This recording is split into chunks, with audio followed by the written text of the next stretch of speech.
And we welcome you back to Kentucky Newsmakers. We're glad you're with us today. Christmas time finds a lot of families gathered around their home, and the end of the year gives us all a chance to reflect and look ahead. So what is the housing market doing in central and southern Kentucky as we head into 2019?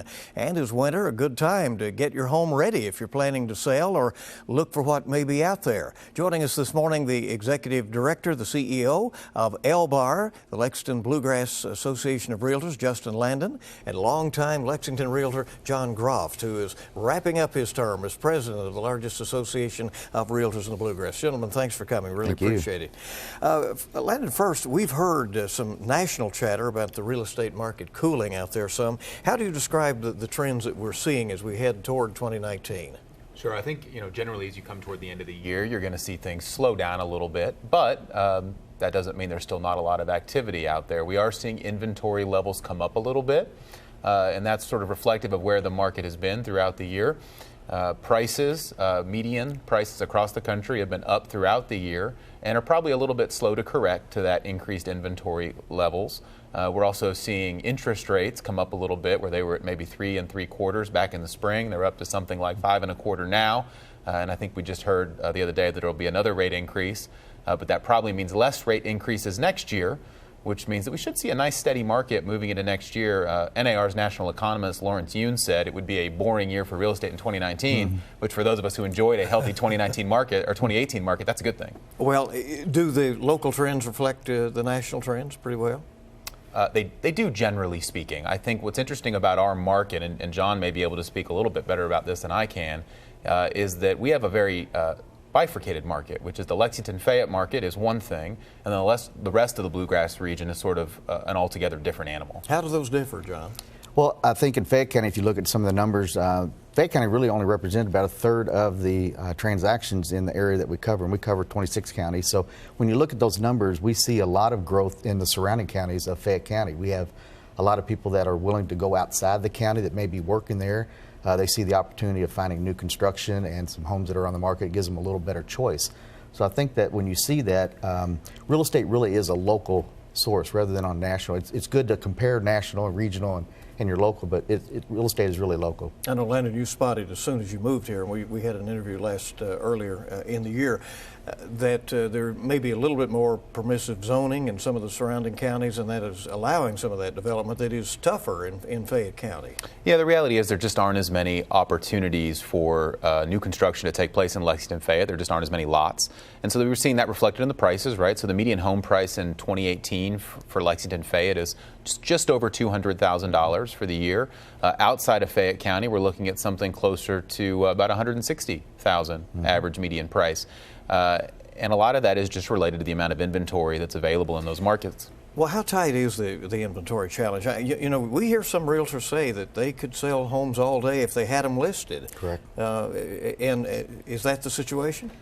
That is somewhat the situation. You see it in pocket areas. You see certain price ranges. Now, our sweet spot seems to be $120,000 to $180,000. And when you look at that segment of price range, we typically have right now about 2.7 months. In a normal market, we have around 6 months of inventory. So it's still compressed a little bit, but what you see is there's certain price ranges that are moving more than others. $300,000 to $400,000 seems to be our fastest growing segment. But really, our average is at $120,000 to $180,000. And I think that sees a lot of difference because nationally we've been ranked on the affordability in regards to that. And that seems to be in that price range that we see most people are looking for. But the 300 range seems to be moving really well for us. As you look toward the new year that we have coming, what would you tell potential, let's say sellers first, what do you tell potential sellers about where things may go in the new year with the potential for interest rates to go up some? Well, that's an interesting point. So we're telling sellers right now that it's still a great opportunity to sell your home. Being a realtor for the past 16 years, I've been able to sell property every month. So there's always buyers that are out there actively trying to look for homes. I think the key to letting sellers know is that interest rates are still historically low. So buyers are going to take advantage of that opportunity to come out and buy their home. They're looking for a good value, but I think for sellers that gives them the opportunity to still get a fair price because the interest rates are allowing buyers to get a good deal as well. We feel like that basically during this time period that it's still a great time to have your house on the market. There's been situations where people come into our area during the holidays to visit families, and they're actively looking for homes. So as a realtor, we're continually being busy, and it doesn't matter really what time of the year it might be. Well, and the truth is, John, is if you're out there looking for a home in 30-degree weather here before Christmas, you're probably a pretty serious buyer. Right. And so if you've got your home on the market right now, you're not getting looky-loos. You're getting people ready to buy. Correct. If you'll go in somewhere where they haven't turned the heat on very long. That happens as well. Yes, sir. When you talk about neighborhoods, and that's changing, when you sit down with somebody and you talk about where they would like to go, some want an established neighborhood, maybe an older neighborhood. Some want the new ones with Sure. all of the amenities. Is that something that very quickly helps you determine where you might look? Yeah, I think so. So when we're talking to buyers, we basically go over 4 criteria. We're looking for a layout of a home that meets their needs. We're looking for a location that really works for them. Price is a factor that they're looking for because they're going to be able to qualify for that there. And then the condition of the home. So if you put those 4 factors together when we talk to buyers, it's kind of a checklist. And when we walk them through a home, we kind of review at that point and say, okay, did we meet all 4? Did we get 3? Did we meet 1? And then that's a great way for buyers to analyze what a home might be. But neighborhoods are very important, basically because of the amenities they might offer. Sometimes they're looking for a neighborhood that's a little quiet, a little more mature. Sometimes they want a newer home where they have a lot of new ththings going on in that neighborhood. School districts come into play when people are looking?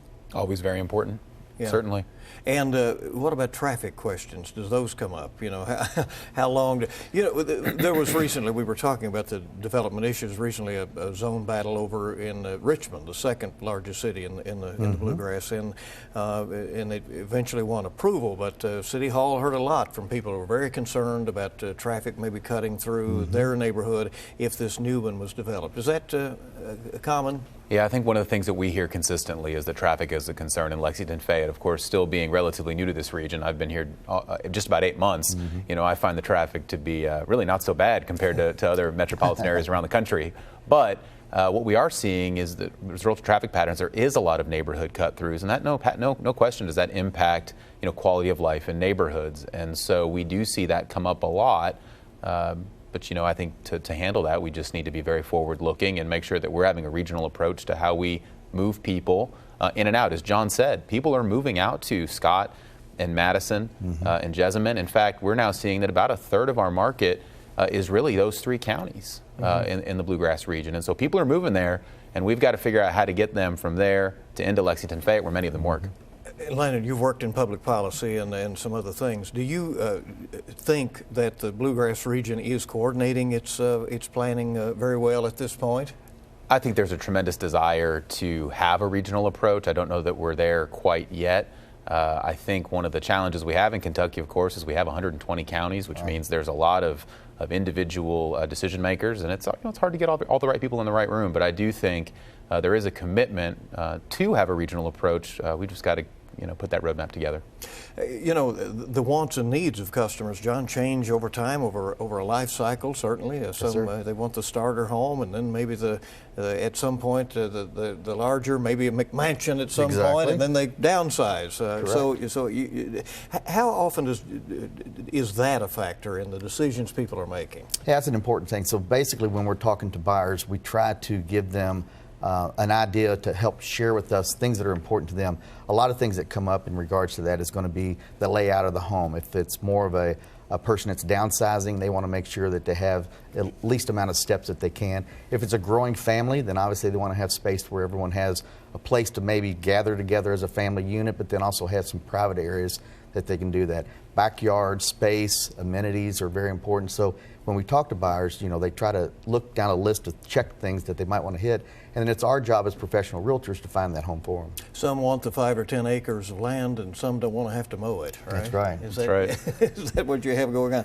There was it seems to be this move back and forth sometimes to the city, out of the city, and that seems to be somewhat tied to gasoline prices. About 10 years ago, there was really a move back to the urban core in a lot of places in America. At this this point, those prices are down? Are people easing on out a little bit right now? I think so. I think that impacts their decisions a lot in buying a home. A lot of times that we see the millennial generation that's come along.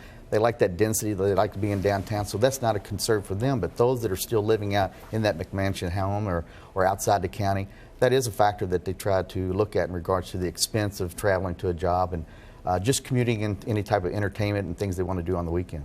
All right. We are with the Lexington Bluegrass Board of Realtors. We're at LBAR. We're talking about what they do and what maybe they could do for you in terms of hiring a professional realtor if you have some real estate plans for the new year. We're coming back on Kentucky Newsmakers in a moment.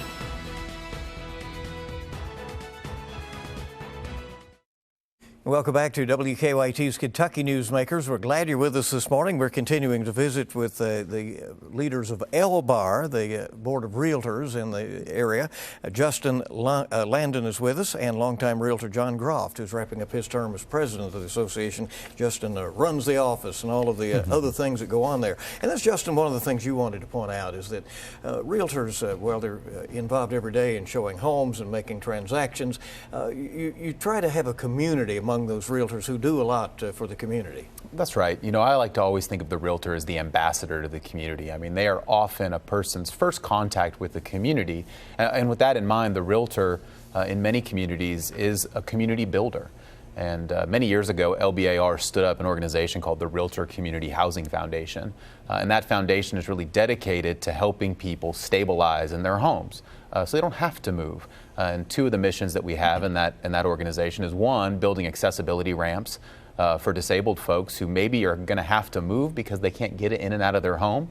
We did 25 of those in the Bluegrass region last year alone, and we've been doing those for over a decade. And then we've also partnered with the Habitat for Humanity and REACH to actually do major repair work in homes where otherwise at-risk communities or at-risk families would have to leave their home because they don't have HVAC or they have a hole in their roof. And we've partnered with those organizations financially and with volunteer hours to help stabilize those families in their homes, keep our neighborhoods strong, and keep people living where they work. How big is the region now for LBAR? We're 26 counties. Basically, you go down I-75, right? That's right. We go all the way down to Laurel County, Knox County, and as far north as Cynthiana, as far east as Moorhead, and as far west as Lawrenceburg and a little beyond. John, why do you urge people to go with a professional realtor when they may be convinced they can do this themselves, you know, put up a sign and get on a website or something? Well, I think a couple of reasons why we think that that's an important thing. First of all, I think there's a lot of legality in a transaction of a home, and we are trained and continuing to be educated on what the current conditions are and things that we can do to help them. It's not just filling out the paperwork and doing that. It's our knowledge that we learn from continuing education that teaches us what we need to understand to help them in a transaction. On the buyer side, it's extremely important, making sure that we're doing our fiduciary rights to represent them in the right manner.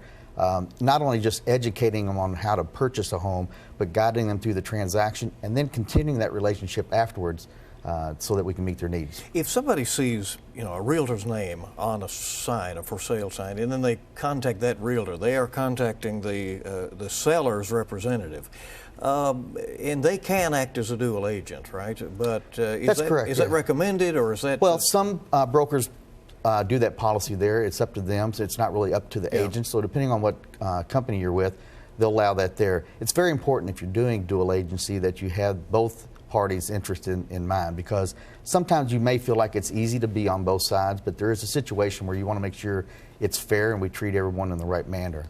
The one thing I would say, Bill, is that people don't often realize that there are really only three professions that are required by law to be a fiduciary, which means they put their own interests ahead of their clients.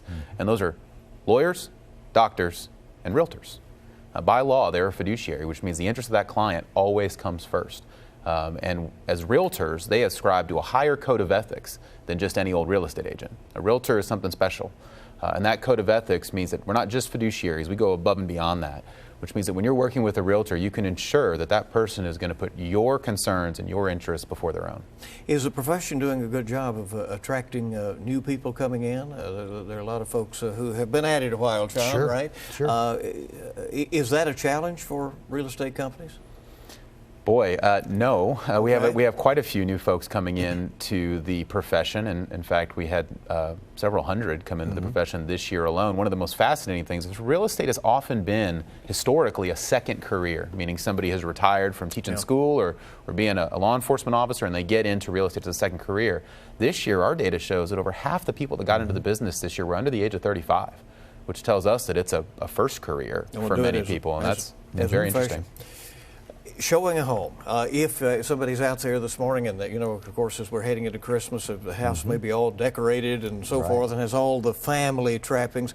If you're getting it ready, we have less than a minute now, if you're getting it ready to put on the market, let's say in the spring, what should you do now? Yeah, I think after Christmas. I think the key is after Christmas, making sure that you keep your home neutral.